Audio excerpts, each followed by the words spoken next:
Namhlanje kukhona ke ama departments ahlukene ngaphakathi kwesikole o health singabalo education o DSD namanye nje akhona abahlukahlukene ukuzolekelela ke ngokuchecka ihealth yabantwana ukuthi abantwana baphila kwisimo esinjani. Inclusive education ke ipolicy department of education ephokophelela ukuthi izikole zinakekele bonke abantwana abakhona ezikoleni. Noma ngabe umntwana unankinga yini, noma ngabe umntwana akaboni kahle emehlweni noma angezwa kahle.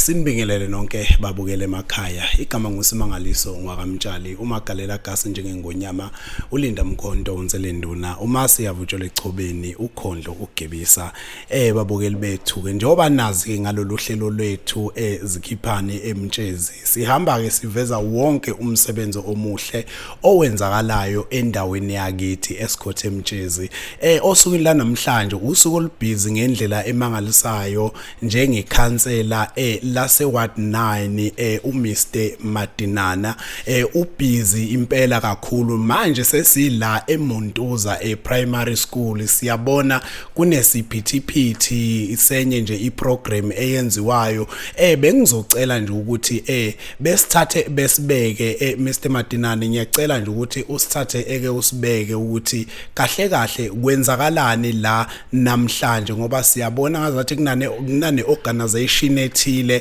ekhona yakwa department ngisacela nje uthathe ababukeli ubabeke before siye phambili ke ngiyacela ukuthi ungakhohlwa ukusubscribe ushare ucommente mase wenza konke okufanelekile ngoba uyazi nawe ila isikwazi ukubona khona ukuthi umsebenzi wethu niujabulela kanjani nizakhamuzi zaseSkhothe eMtshezi over to you Mr Madinane. Angibingelele mvokamtshali namhlanje nje igama lami ke ngumondlo ngaMadinane ward councillor khona la eWembeze ward 9 ngaphansi kwenkosi langa libaleli local municipality ngithunywe umbutho ke kaNC ukusebenzela umphakathi.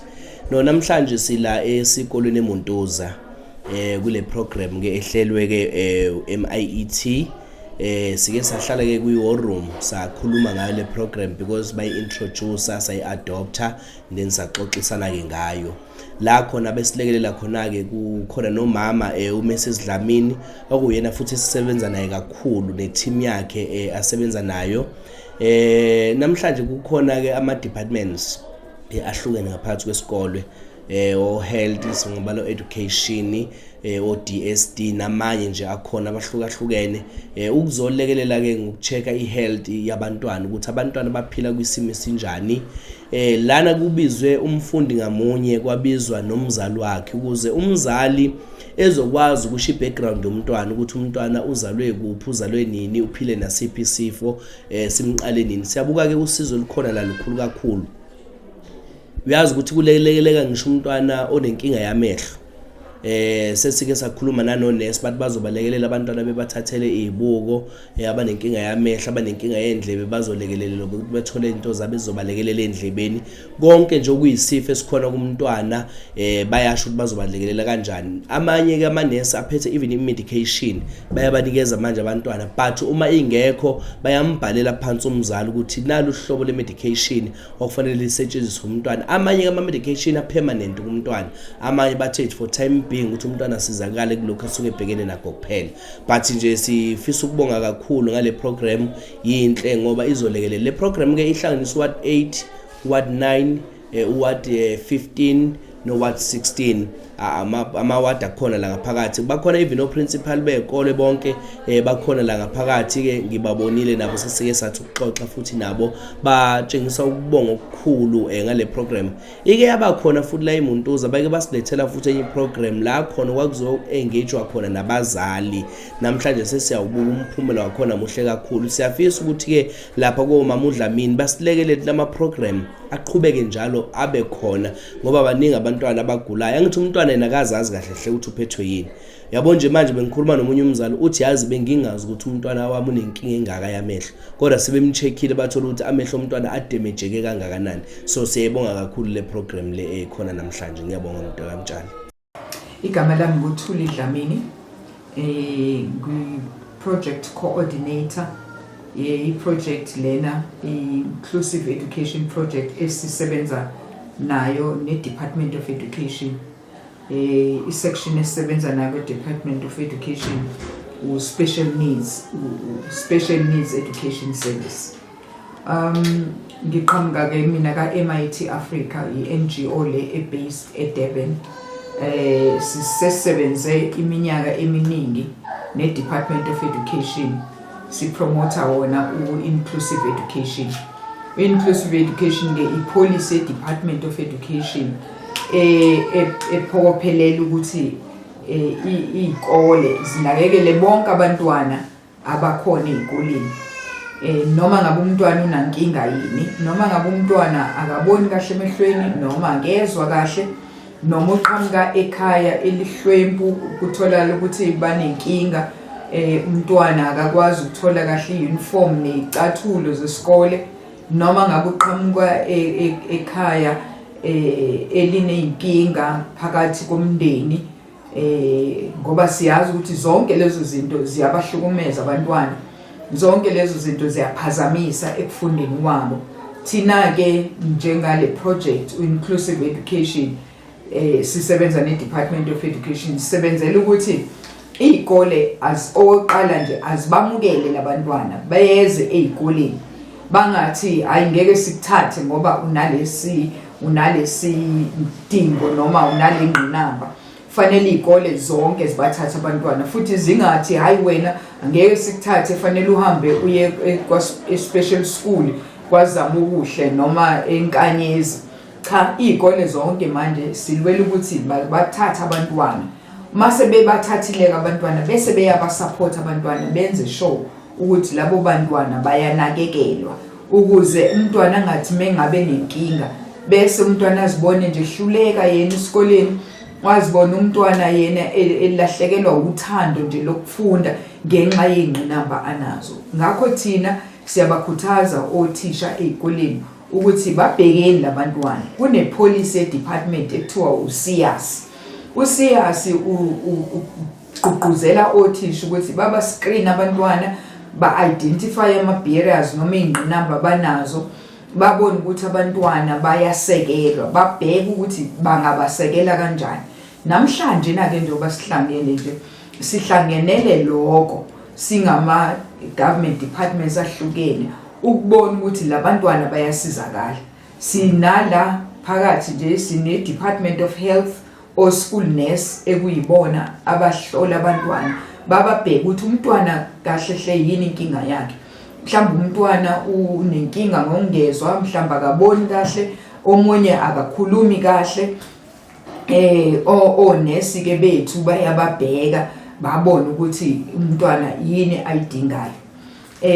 Abanye sinabo lana uDSD, sinama social worker aqhamuka kaDSD ekuyibona abaxoxa nabantwana bekuphelezelwa abazali babo uxoxa ngengqinamba banazo. Abanye baneyinkinga emakhaya, abanye ukuswela nokulamba, abanye yinkinga emphakathini abaphila kuwo ezihlukumeza abantwana ezibanga ukuthi abantwana bangabe besakwazi ukufunda kahle eklasini.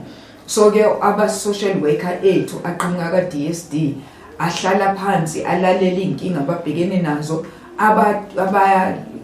abaluleke behlangene nabazali ukuthi bangabasiza kanjani abantwana einkingeni ababhekene nazo. Futhi kube khona no focus on the family. Focus on the family ke yena usiza ikakhulukazi einkingeni nje eziphathelene nemindeni, ngoba emindenini la abantwana bethu bahlangene neinkinga ezinye. Uthola ukuthi emndenini umhlambe umama uyahlukumezeka, ehlukunyezwa ubaba, noma uthola ukuthi abazali bayahlukana, omunye umzali ahamba ayohlala kwenye indawo, umntwana asale nomzali oyedwa. Uthola ukuthi umntwana usehlukumezekile nje ngaloko okwenzakalayo ebona abazali behlukana. Ziningi inkinga ababhekene nazo. Sino focus on the family ke la okuyena obalulekayo ngeinkinga ezibhekene nama families nemindeni. Bese kuba khona la udokotela weindlebe. Udokotela yena weindlebe uqhamuka lapha kaMbusiswa inhlangano ke noma ipractice ekhona la eWembezi.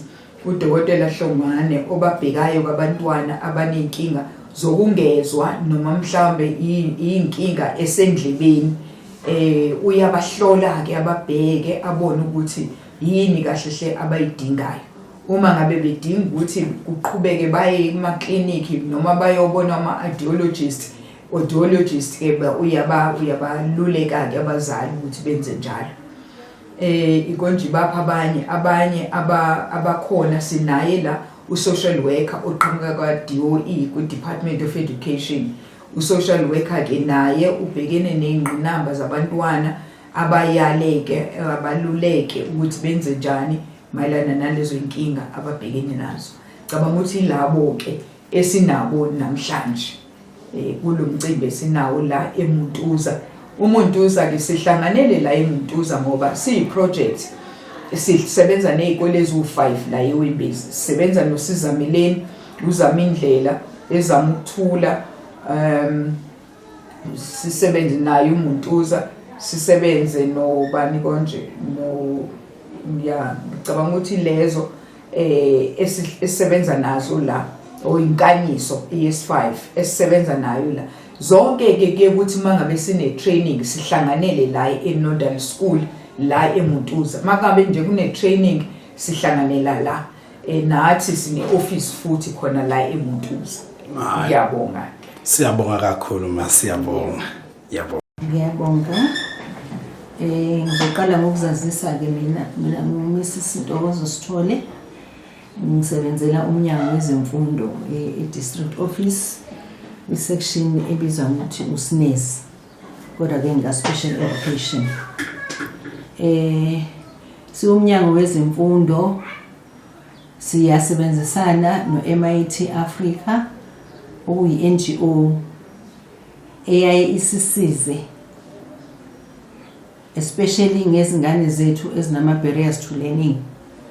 Namhlanje ke othisha balethe abantwana abesebebe identifyile ezikoleni zabo nginkinga eziningi ezahlukene health, psychosocial, even ama learning barriers. Sase beletha ke la ngoba sihlangene no sister departments here, kukhona uhealth, kukhona ama social worker. So sizobabheka abantwana ukuthi yini inkinga abanazo. Bese ke mase beba screenile ke ama service providers la khona bese ke bayakwazi ukuthi othisha bazoba supporta kanjani abantwana ukuze bakwazi ukuthi bafunde kahle ngendlela efanelekile ezikoleni zabo.